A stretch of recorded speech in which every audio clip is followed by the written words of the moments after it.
Yeah, thank you very much. First thing I would like to say is that I expected 3 people to sit in this room because looking at the program agenda, I was like, yeah, you know, you're all probably working in tech and yeah, basic research is, well, the stuff I'm doing is probably not what you're interested in, but here you go, you proved me wrong.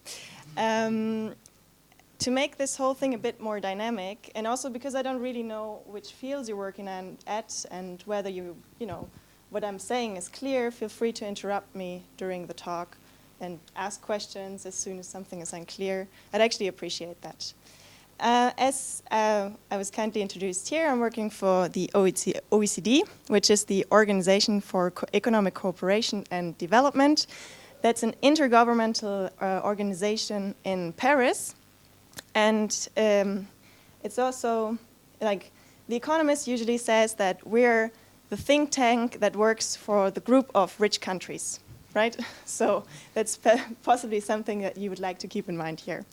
It's not to be confused with OSZE, because a lot of my family members still tend to think that instead of OECD, I work for OSZE in the Ukraine or something, so not to be confused.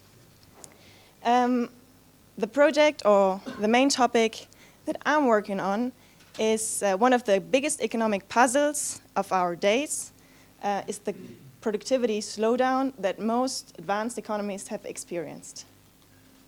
So, yeah, so much for digitalization. Let's do it without this. Yeah, so as you can see on this picture, productivity growth has really slowed down in most of the major advanced economy. If you leave aside the 70s, where a lot of the European countries were still in the catch-up process after the war, productivity growth has really decelerated ever since, basically since the 70s until today. And that is the case not just for the European countries, but even for the United States. You see that productivity growth is not terrible. Right? And broadly speaking, there are 3 explanations for this trend. The first one is measurement issues, the second one are cyclical factors, and the third one are structural factors. Now, as for measurement issues, it totally makes sense that, you know, nowadays capital stock, which is one of the main variables that we need in order to calculate productivity, is more difficult to measure. Capital stock was really easy to measure before, as you can imagine, because you would just simply look at what machines a company would buy, what land it had, and so that was basically your capital stock, your assets. And what about today? Today, you companies are buying computers, but for us, statisticians or policymakers, it's really difficult to put a price tag on this. So that makes it more difficult to calculate productivity, because a computer that you buy this year, of course, as you know, is not worth that much anymore next year. So it's difficult to us to evaluate whether your productivity has gone down or gone up, depending on how the prices change. And then, of course, you also have a lot of free services, free digital services nowadays. For instance, think of Skype that a lot of the small companies are using. How do you measure that? Is that an asset? How does that count into productivity? So measurement is one big thing. But most of the economists agree that measurement is not the reason why we have seen a productivity slowdown. It could affect the level of productivity growth. Maybe productivity growth has been higher than what we measure, but it certainly doesn't explain the trend that we are seeing here basically since the 70s. The second factor are cyclical issues. I mean, we all know that the crisis has had an impact on productivity, which is normal. In times of crisis, investment goes down, not just from firms, so firms invest less into R&D and innovation, but the same goes for governments, of course, as well. So there's less money left in the economy, and that necessarily has an impact on productivity growth. At the same time, we've also had trade shocks, and trade does have positive effects on productivity. That has been shown in the research. So here again, that did have a dampening effect on productivity growth. But I mean, the fact that we've had this crisis, again, certainly doesn't explain the trend that we're seeing here, because the crisis the crisis was 10 years ago, and still we don't see any signs of a picking up in productivity growth, which is what you would expect after 10 years, right? So cyclical factors is not what explains this trend. And so we're left with one last big factor, which are the structural factors. And here, of course, digitalization plays a big role. I mean, this is one famous quote that you've probably already heard at some point. Robert Solow, and even in 1987, that was saying, you can see the computer age everywhere, but in the productivity statistics. And that's true, right? I mean, if we think about it, we live in times where digital technologies are everywhere.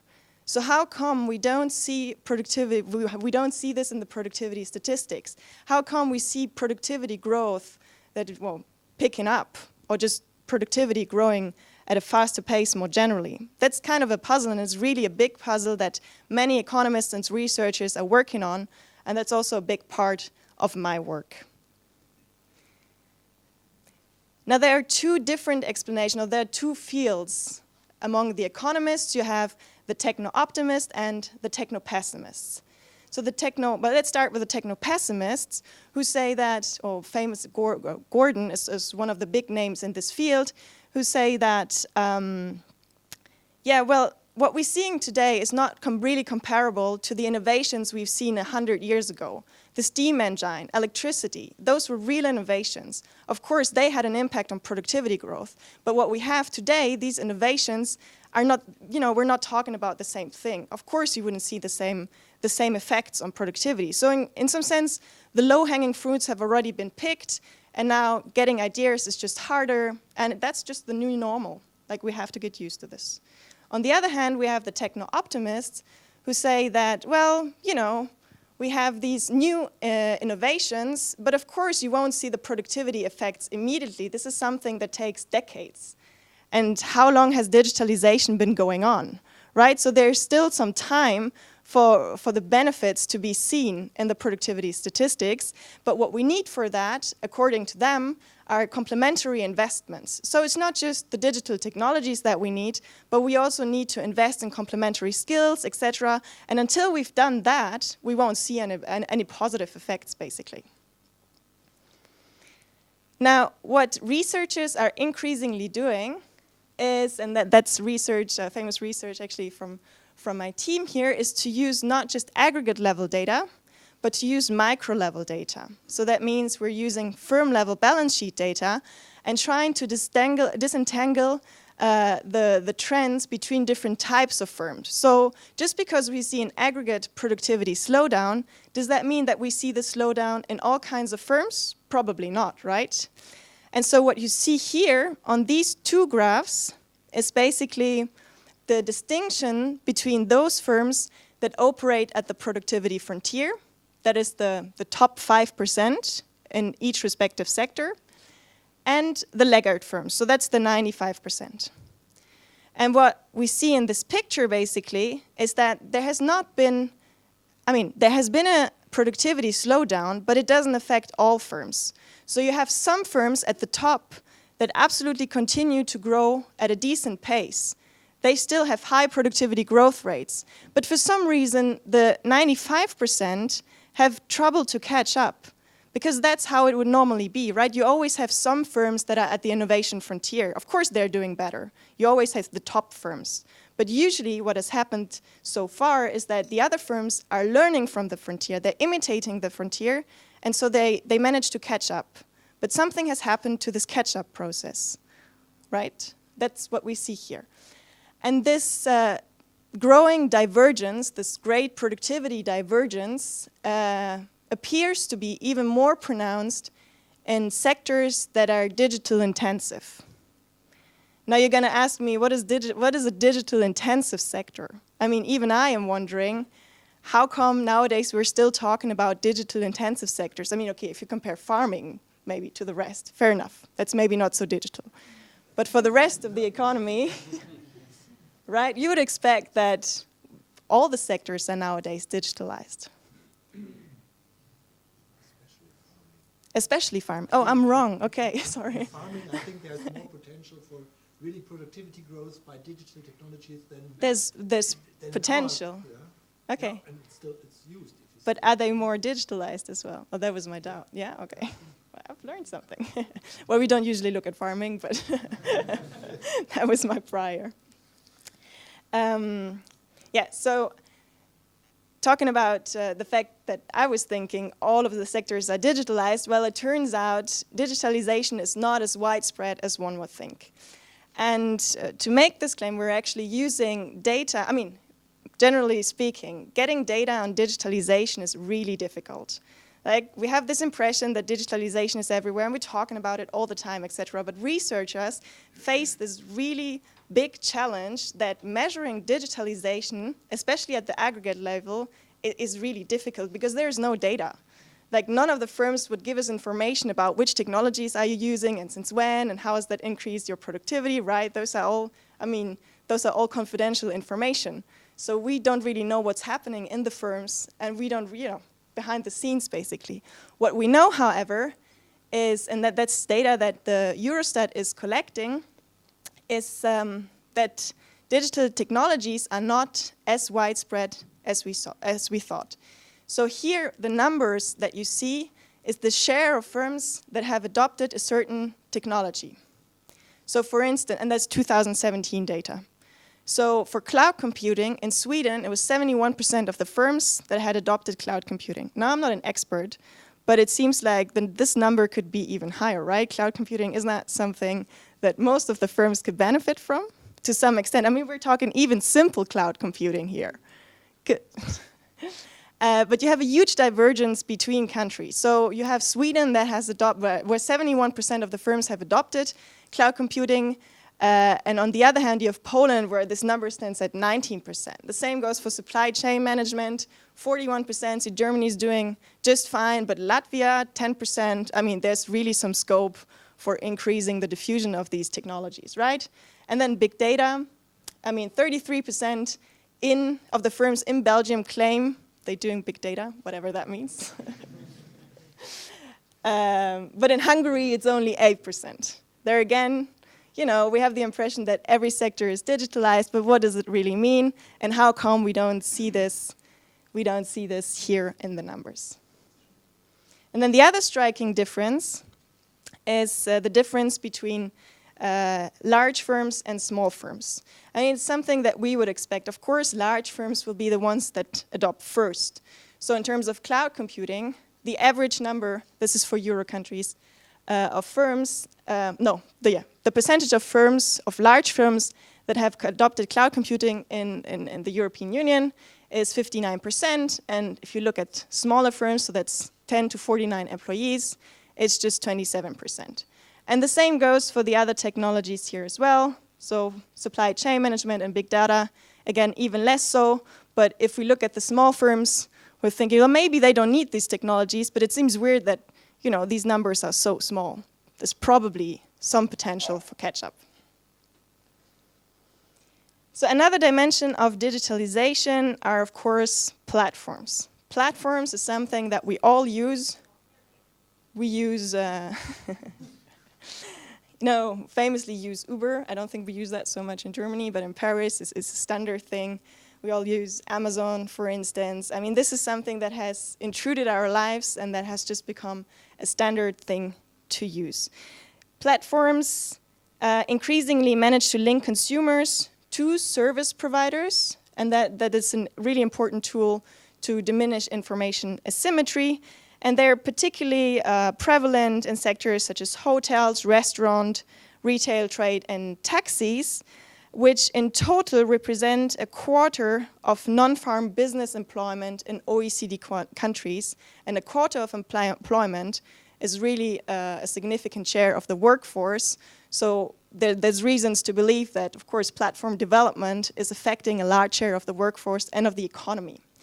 And what we're seeing here is that platforms are developing fast, but they're developing unevenly. There's some countries that have adopted platforms quite early, such as France, Italy, UK, and US. And then we have other countries where platform adoption is really lagging behind. For instance, Germany. Still, Uber is not here, right? Belgium or Hungary. For good reasons, yeah. Well, one can discuss that. Yes? Is there any correlation between, for example, the adaptation of the platforms and productivity. It's my next slide, yeah. In Italy, I don't believe that productivity in Italy is higher than No. Kannst du mir ein bisschen Wasser geben? Kann ich ein bisschen Wasser haben? Sorry, ich kann es gerade nicht aufmachen. No, I mean, Italy is an interesting case and one that I'm going to talk about later for sure, but we do find a correlation, if you so want, that's the result of regressions here between platforms and the productivity of services firms. Just to understand the last slide, yeah, it's about platform adoption, not platform creation. Exactly, yeah. Okay.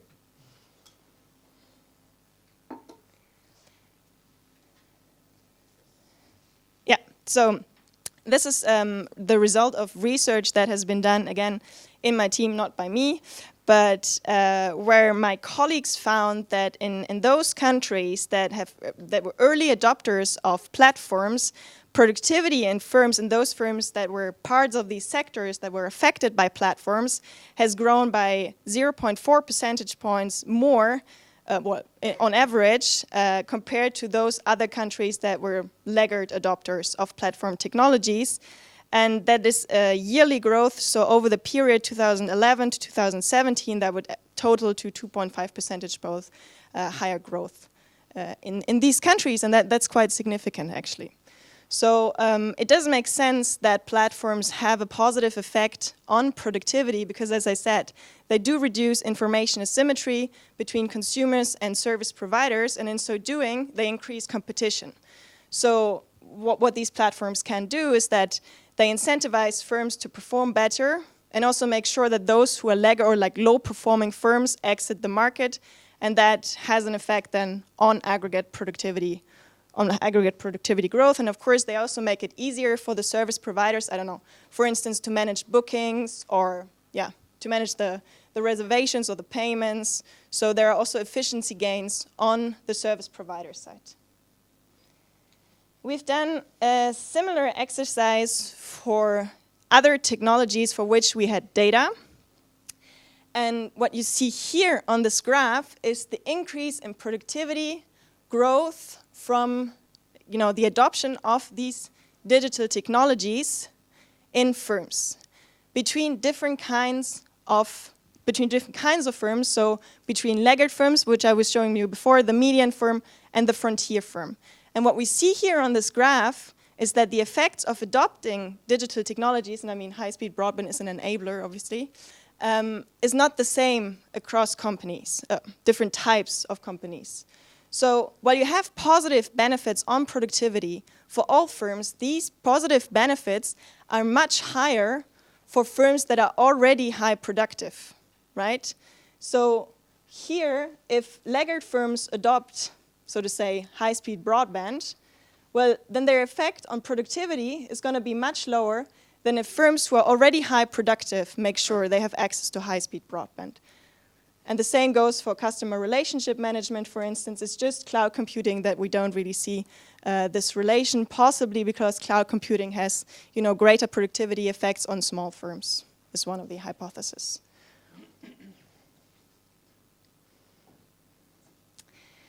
And the reason we think that we see this pattern or these differences in the productivity benefits is related to skills. So skills is really what matters, and skills is what determines how much or how big the productivity benefits are going to be from adopting a digital technology. And here we differentiate, or we look at three different kinds, or three different factors. One is organizational capital. Organizational capital mainly means management.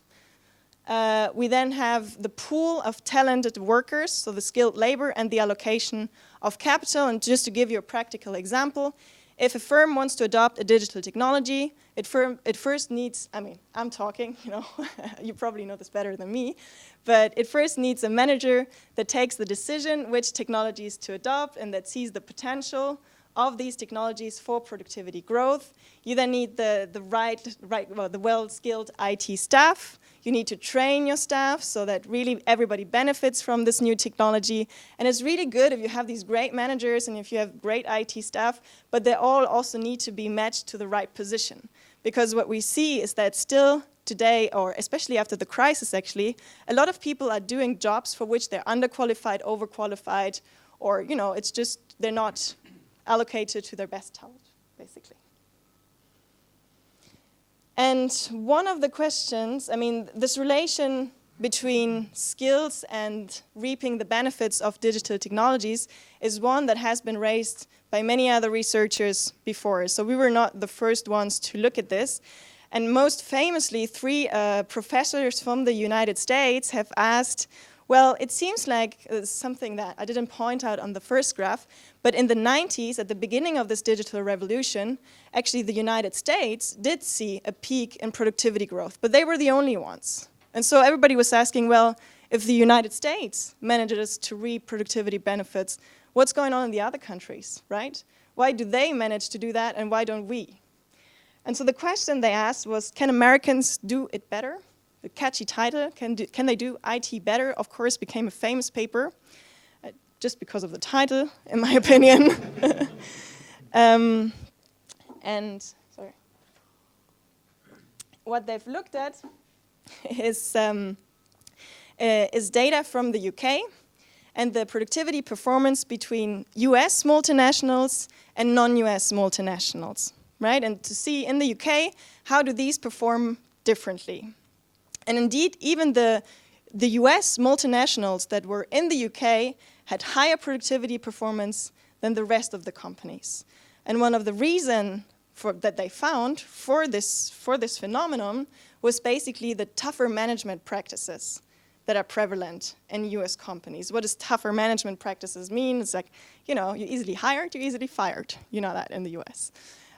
So tougher management practices doesn't mean better management. Maybe these people were really unhappy, we don't know. But at least for the IT benefits, this was better. That's what they found. A similar question was asked for Italy in a famous paper by two authors that, the Economist might know, Pellegrino and Zingales, who have asked, what is actually going on in Italy? Italy is really a laggard in terms of productivity. And there are many reasons for that. The administrative barriers, the institutions. But one factor that they thought was important is meritocracy. And what you see here on this end, so meritocracy is basically whether you get your job because you earn it, right, because of merit, or whether you're just loyal, or you're hiring a family member, or whatever. And what you see here on this graph, and I apologize for the low quality, is the distribution of this meritocracy, of a meritocracy index in these different countries. So when a 0 means that you have a lot of meritocracy, and a higher number here, I think that the highest is 5, means that really merit prevails over loyalty. And I think for me, the first interesting finding is that none of the countries has a lot of 5s here, right? No. Do we have Germany? Yeah, here. Yeah, Germany's not so bad, but even in Germany, the respondents, a lot of the respondents said, well, yeah, it really matters how good you are, but it also matters who you know. So I was surprised about that. But of course, what sticks out here is Italy, where really the number of zeros skyrockets, basically. And that shows that meritocracy is a serious concern. And what they found in their research was, of course, that this prevalence of meritocracy is also what has prevented Italian firms to get the most out of digital adoption. Another thing, as I said, is the general level of skills. So well, you might know, actually, the OECD is doing the study that's called the PISA study. They're also doing something similar for adults. It's called the PIAC study. And they're measuring, I'm seeing some people laugh. I don't know if you have doubts about the results of the PISA study. Or in any case, what they do is that they measure adult skills and try to make this comparable across countries, which is obviously a difficult task. And I think this is data from 2015, and still in 2015 you saw that a large percentage of the population that was aged between 16 and 65 either had no digital skills or very limited digital skills. And I'm putting the emphasis here on the on the people that we look at, it's not your grandmother that doesn't have digital skills. It's, 65 and above. But it's really the share of people that are still in the workforce that claim to have limited digital skills. Sorry, the Yeah. rest of the 100% is true digital skills. Or Yeah, they claim that they do have digital skills, exactly. That's what they claim. Yeah, they claim that there's two tests. I think they're asking the respondents what they feel, and then they're doing some tests as well, a bit like the PISA study. What counts as limited digital skill? Oh. Just to have an idea. You're asking a good question. Yeah, limited digital skills is probably that you can use the internet. I'm assuming that's kind of the skills that we have. Online banking is enough, basically. Yeah, online banking is quite advanced. No, I'm kidding. Yeah, so this pattern here is actually really a problem, a societal problem, insofar as it means that a large percentage of the population doesn't seem to have digital skills, although we all know that digital skills are important. And what this means is that the skill premium that people with digital skills are going to get is going to be even higher. So the skills premium for high-skilled people is going to increase, while people that have low skills, and especially lower digital skills, are not going to see their wages increase, or going to see an increasing gap between their wages and wages of people that are high-skilled. And if there's one thing that, these days we don't need, is growing inequality, right? Or a growing gap between wages. One question. Yes? Wouldn't the productivity be highest if the technology was certainly that everybody could use it instead of having to skill people up for so long? Yeah, well, if you develop technologies that are so easy to use that you don't need any skills, yeah, that would be, of course, that would be beneficial. But how could I measure how difficult it? How difficult it is to really use digital technology? We don't measure that, but it's almost a philosophical question. I don't know. How do you measure how difficult it is to use an ERP system? You ask an SAP employee, he's going to tell you it's not so difficult. But then, in practice, it seems to be really difficult. I don't know. I'm afraid I can't say much more about this. Sorry. So what we've done here is to measure the effect of boosting skills on the adoption of digital technologies. And the kind of exercise that we do here is a simulation where we say, well, what if a country with so HPWP is high performance work practices, that is basically good management practices. This is the left-hand graph. What if, management practices, or the share of firms with high management practices in Greece was to increase to the sample optimum, that's Denmark. So in Denmark, a lot of people use good management practices in the EU. What effect would that have on the share of firms that adopt digital technologies? Well, it turns out that if you improve your management practices, at least that's what we see in the data, this can have a massive effect on the adoption, on the share of firms that adopt technology. It was not significant for ERP, that's why there is no effect here.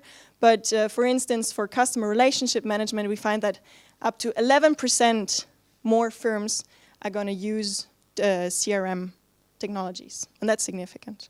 So skills really do have an effect, and that's just on the adoption of these digital technologies. And then we did the same thing where we reduced the share of workers with no ICT skills to the sample minimum, right? Because that's what we're aiming at.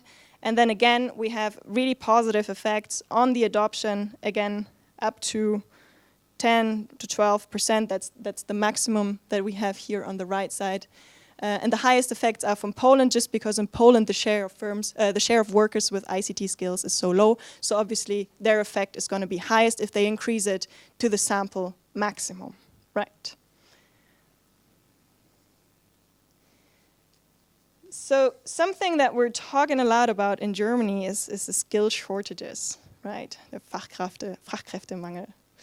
And skill shortages is something that really matters in our context, because what we find is that when there are skill shortages, those firms that are going to suffer from these skill shortages are, of course, not the high-performance firms. They have the wages to attract the best workers.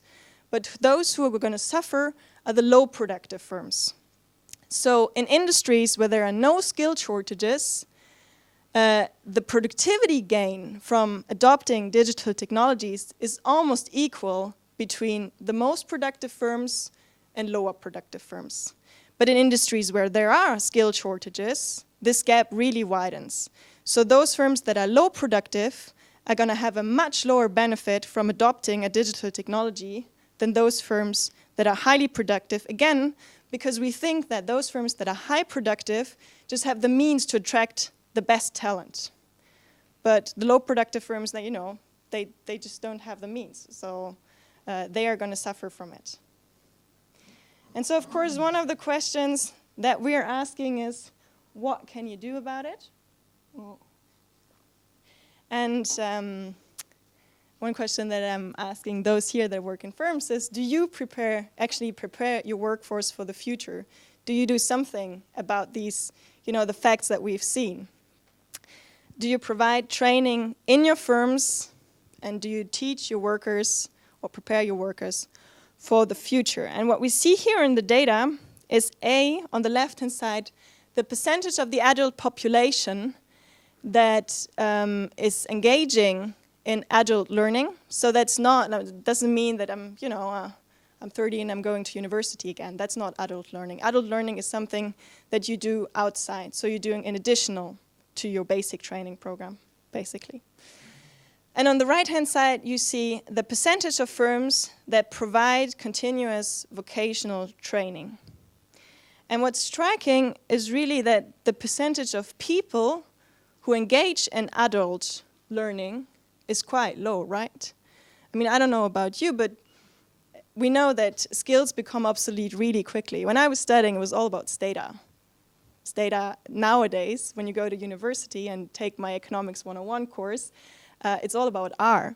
So in some sense, I feel like with the new interns we get, my skills have already become obsolete because I don't know how to use R anymore. So, well, not anymore, I've never known how to use it. So already my skills have become obsolete.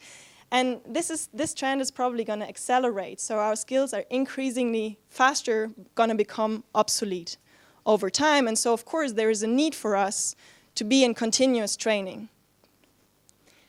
But it seems like the majority of people doesn't see this necessity or doesn't take the opportunity to take training.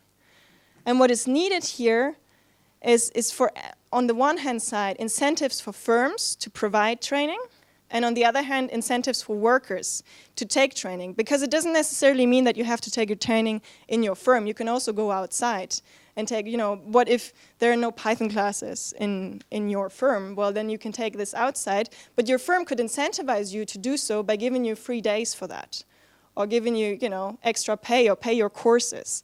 And the same can be done by the governments. The governments can give firms R&D credits to provide, tax credits, to provide these trainings. So there's a couple, it's not just about the firms, it's also about the government and the general issue that we need to raise awareness about the need to increase our skills over time. Yes? There seems to be a discrepancy here between the 100% of companies offering it and less than 10% in Germany taking it. And so, an unused offer. Yeah, it's an unused offer, yeah. And it's the same people that take training. Because something that we see in the statistics as well is that those people who take training, they take it, very often, and it's always the high-skilled. The likelihood that high-skilled people are going to take training is much higher than that low-skilled people. Because of course, those that don't like to be in education in the first place, they didn't like to go to university or whatever, are probably not going to be very interested in then taking continuous training, and that's an actual issue. One of my favorite examples in this, sorry, yes. Short question. Adult learning is classical classroom training, or what do you measure? Clever, what do you mean by classical classroom? Great online platforms for learning. No, that is also, that's the same, yeah. Well, I mean, if I read a book, I don't know, about gardening in my free time, I wouldn't consider that as adult learning, even though I've learned something. But the 10% seems so incredibly low. Yeah, it is incredibly low. Yeah, But okay, that's what the numbers say. One of my favorite examples in this context is actually from Luxembourg. Luxembourg has an initiative that's called the Digital Skills Bridge, and that's a new innovative project that they have launched last year, and it's between the government and the firms, where the government and the ministries and the employment agency works together with the firms to develop programs, basically training programs for the firms, where they discuss what challenges the firms are likely going to meet in the future, and how they can prepare their workforce for that. Because a lot of times firms themselves don't know what to expect in the future. So they take the help, of course not the ministry that knows this, they take the help of external consultants, but so, this way they engage all stakeholders and they really develop an integrated approach to tackle these issues. We've again performed the exercise on what is the effect on offering more training for the adoption of digital technologies, and that's something that I wanted to emphasize here is that, well, the effect seems to be much higher if you provide training for low-skilled workers vis-a-vis high-skilled workers, because high-skilled workers are anyways likely to go into training and to take those offers. So it's really about incentivizing low-skilled workers. By incentivizing low-skilled workers, that you could increase digital adoption rates, and that's at least what our calculations say. So in sum, what can be done about this? We've seen that lifelong learning is a really important factor involving all stakeholders. So that's not just the government or the firms. It has to be done together. We need to raise awareness and adapt school system. That's just to put it in a nutshell. I mean, we don't have a perfect recipe on how to do it yet. We have, I don't know if you know this publication, the skills outlook from the OECD. The next skills outlook is going to be precisely about this topic and the question, what is a perfect lifelong learning system? How can governments help? What do firms need to do? And so they will be tackling this question, but for the moment we don't have an answer, but you're likely going to hear about that from us again. And then, of course, it's not just about skills, it's also about the market environment in which you operate, right? That really matters for the firms as well, and it matters for how much of an incentive they have to adopt digital technologies. And in that regard, one striking factor that we've seen here in the past 2 decades, is that the number of business dynamism has appeared to slow down. What does business dynamism mean? It means basically how many firms are entering the market, how many firms are exiting the market. Of course, you always have new entrants, that's part of the normal creative destruction process.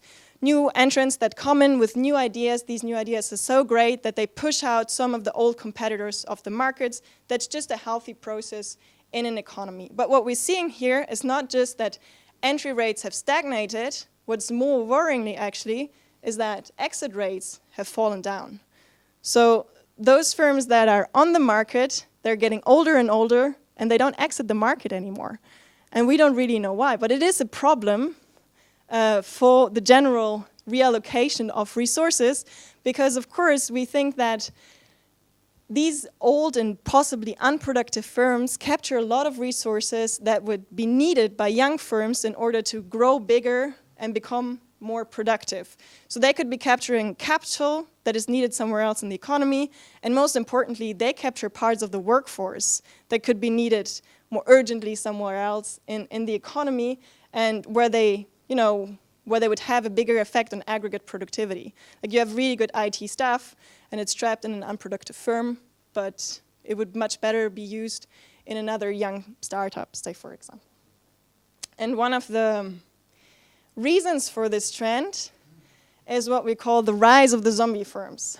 The rise of the zombie firms, I mean, if you want the Economist to talk about you, just invent a catchy title. The rise of the zombie firms. Zombie firms are essentially firms that are not able to pay their interest payment for 3 consecutive years. And the rise of these, the share of these zombie firms has increased significantly, especially after the crisis in EU countries. I mean, originally the idea comes from Japan, where you've seen zombie firms now for a long time, but now this even becomes a problem in EU countries and also in the US. And so where does that problem come from? Well, we think that it has several reasons. Of course, one is the low interest rate environment, because that just puts cheap money into the economy, and that means that a lot of the firms that were more credit constrained before now all of a sudden have access to cheap capital, and so they can survive. That is one thing. Then the other thing is bank forbearance, which is something that has happened after the crisis because banks like to lend money to firms they know. Even if they don't really know how productive these firms are, it doesn't matter, but these firms, they have a history. So firms prefer to lend money to these firms, banks prefer to lend money to these firms, and in so doing, they keep them alive. So that's something that is called bank forbearance. And then something we have also seen, we have also found in the data, is that there's been an increasing risk-seeking behavior of investments, of course, because yields are so low. So low productive firms use the corporate bond market a lot more than they did before. And in so doing, they can raise funds, and investors are interested because they get higher returns from these low productive or high yield bond markets. So. But of course, as I said, the presence of these zombie firms, those create challenges for the reallocation of resources. And so what can you do about this? Well, the first thing is that you really need to facilitate a smooth exit of the least productive firms. And here insolvency regimes play a crucial role, as we found. So insolvency regime actually matter when you have a firm and you go bankrupt. And so an insolvency regime is going to determine how easy it is for you to get out of the market and how easy it is for you afterwards to create a new company. And in some countries, this is really burdensome.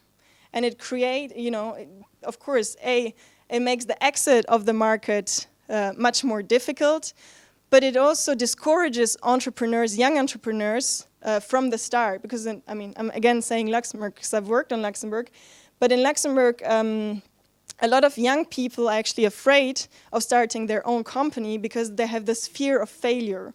And so the better the insolvency regime, this is going to change the stigma that is attached to failure, and so it's going to make it easier afterwards.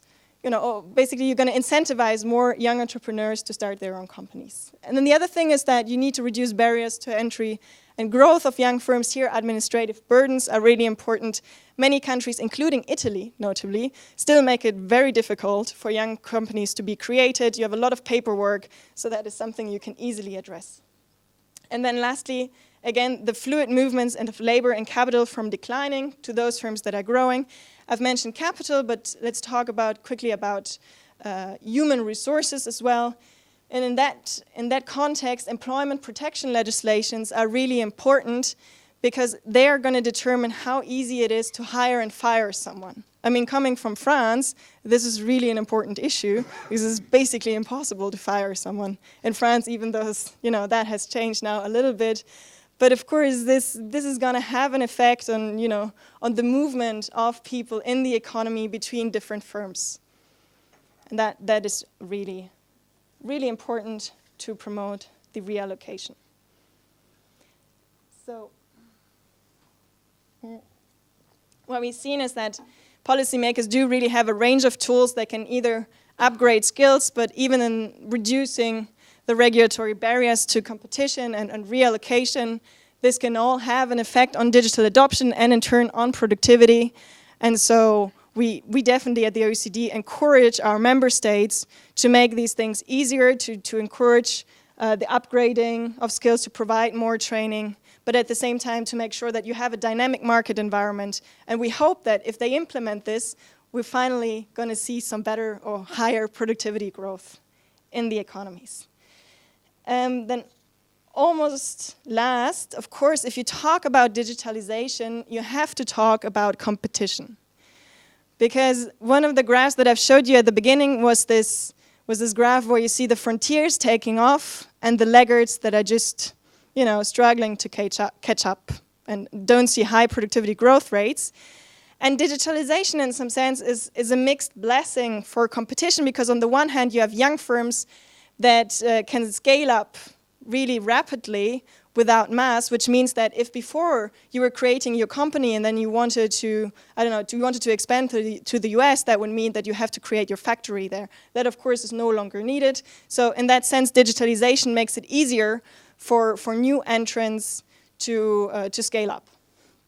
And at the same time, you also don't really know, well, maybe these firms are, taken off. You have these best versus the rest phenomenon just because they are super good, right? So maybe this market power just reflects a legitimate rent of past innovation, and that's just how it is. So maybe competition makers shouldn't do anything about this. And that's really difficult to assess. But at the same time, too little competition, we know, can be a problem for the economy. It means that new entrants can be discouraged because they see, oh, well, these Facebook and Googles, they're so big, there's not even any point in entering the market, right? So here we have this difficult competition, policymakers have this difficult task of assessing how much competition is needed, how much competition is good, and what should we do about it. But they already have a couple of tools at their disposal, for instance, when it comes to mergers and acquisitions, because the number of mergers and acquisitions has actually doubled since 2003. You all know this, you see this in the newspaper. As soon as there is an innovative startup, bam, it's bought by some bigger company. And some say, well, the startup in fact wouldn't have been created if it did not have the prospect of being bought by a bigger firm. But at the same time, we think, well, what is it that would have happened, before in the old world? This new company would have become a competitor, and so that would have been more healthy for the aggregate economy. So again, this is really a difficult question, and there's, the jury is still out on this. The policymakers have not yet reached consensus on how this is to be addressed. But I can assure you that there's a lot of discussion in Berlin and in other capitals around the world on how to tackle this. And then the last thing, of course, is artificial intelligence. Looking at the program today, I was thinking, you must feel like my presentation comes from 10 years ago, but that's, talking about cloud computing and enterprise resource planning systems, but that's just the usual lag that we work with, basically, because of the lack of data.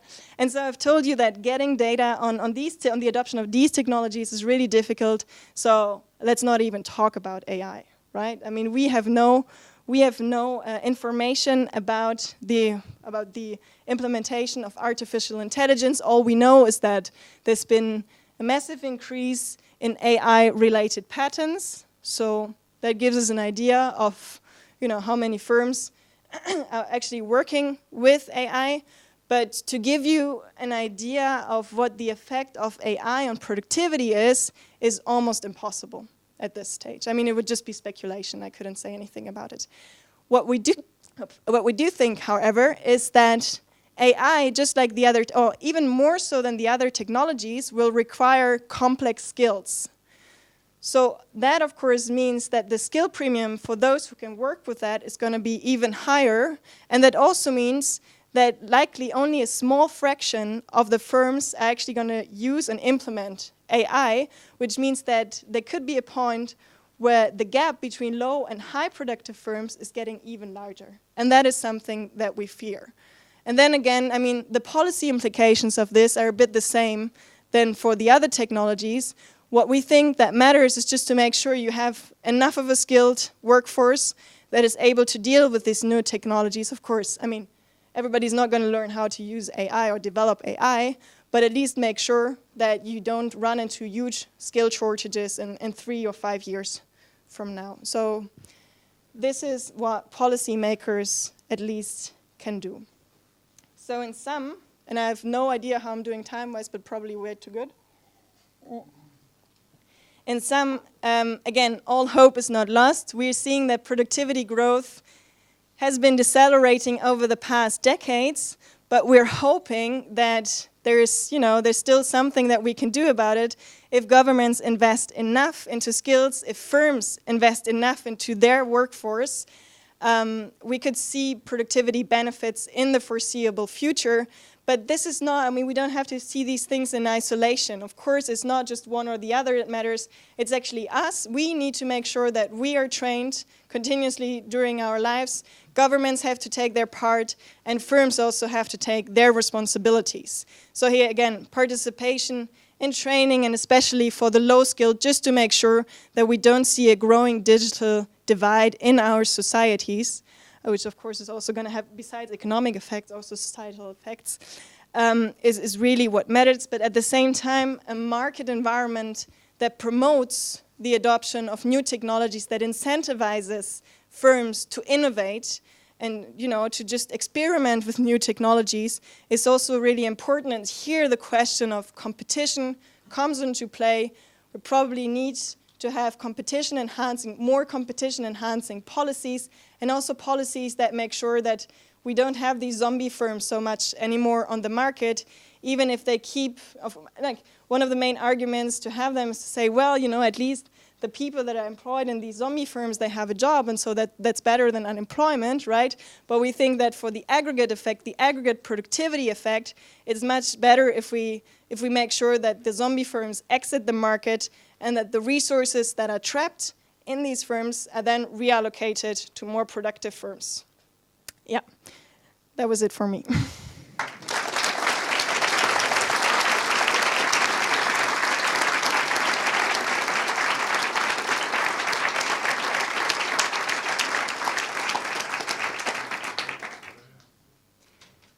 Yeah, any questions? Yes. Sorry, did you want to moderate?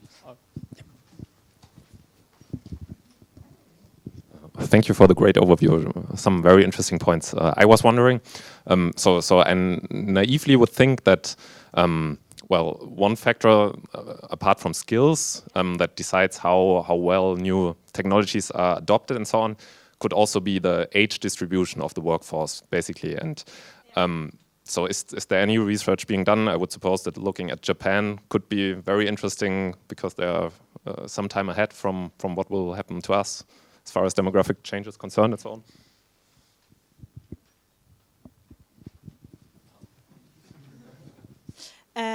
Yeah, this is an excellent question. I think this really matters because we're obviously seeing the aging of our population, not just in Japan, but increasingly so in Germany or other advanced economies. We haven't done research on this related to productivity, but it's quite clear that if you look at the numbers, I haven't shown statistics related to that, that if you look at the number of, the share of the older workforce that uses digital technologies, of course, it's much lower. So what governments are increasingly trying to do, and something that I've alluded to before, is to close the digital divide. And what that means is, you know, give more training or make sure that people who are disadvantaged, and that would be older workers, it would be disabled, it's actually also women. So those are the disadvantaged groups when it comes to digital technologies or knowing how to use them. And governments are increasingly putting an emphasis on how to teach these parts of the population to make sure that everybody benefits and that they're not falling behind then.